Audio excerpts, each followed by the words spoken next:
concerned are you about China infiltrating congressional members after what happened on the House side with Eric Swalwell? Should there be more background checks?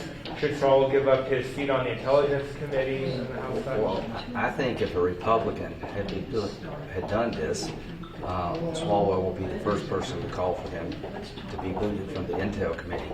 The main thing is that there are bad actors out there trying to infiltrate the American political and economic system. I think China's at head of the line. Chinese Communist Party is the evil empire of the 21st century.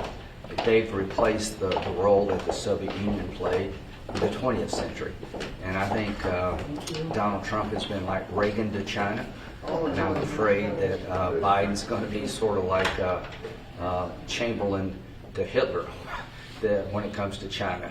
That the Biden administration's ties to China through Hunter Biden need to be looked at to see if there are any conflicts.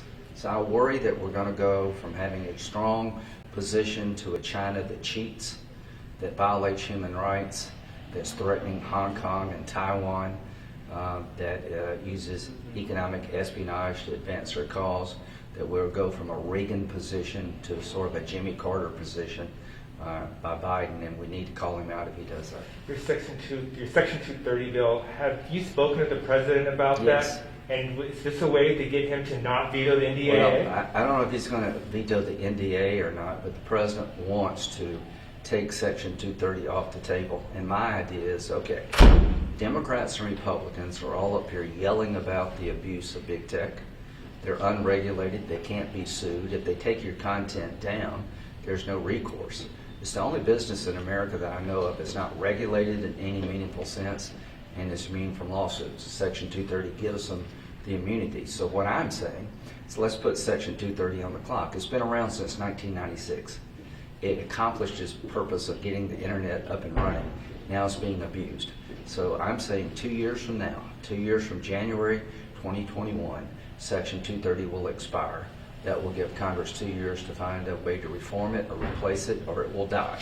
It's time for Section 230 as we know it to come to an end, and my bill starts the clock. And how will your relationship be different between President Trump and Vice President Biden, now President-elect Biden? Well, I think I've got a good personal relationship with both, like the Vice President, but the policy differences will be real.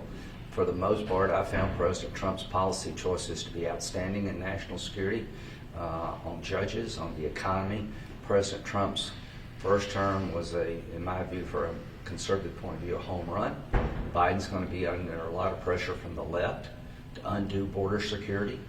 If he wants to undo border security, we'll have a fight. If he wants to keep border security in place and build on it and do something on immigration, I will talk to him.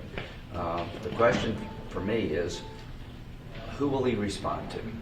Is he going to respond to the most radical elements of the Democratic Party, or will he respond to more moderate voices in his party?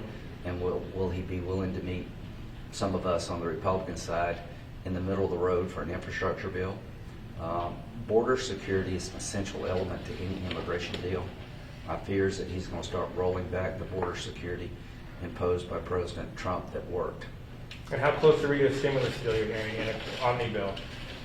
I think it is in the oven, being baked as we speak, and I hope it comes out soon.